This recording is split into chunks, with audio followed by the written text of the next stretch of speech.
สุขุสุคนก็แล้วกัน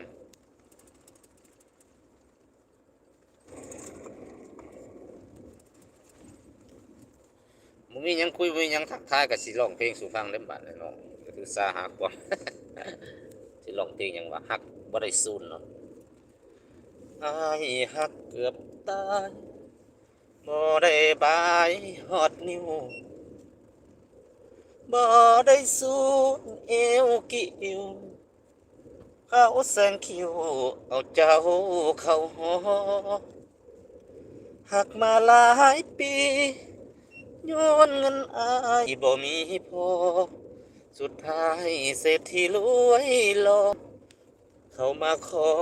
พ่อเจ้าเห็นนำโอ้แฟนของอายต้องอายไปเป็นเมียเขาเหลือเพียงความหลังครั้งเก่าที่เจ้าฝากไว้ให้ช้ำเกิดมาบ่รวยมันสวยขาดเคินเงินคำสาวใดจะจริงใจนำเขาเหยียบเขายำทั้งเจ็บทั้งอายอายดังต่อก็หังมาตั้งหลายเดือนหวังได้กินไข่ในเฮือนเขามาจิบ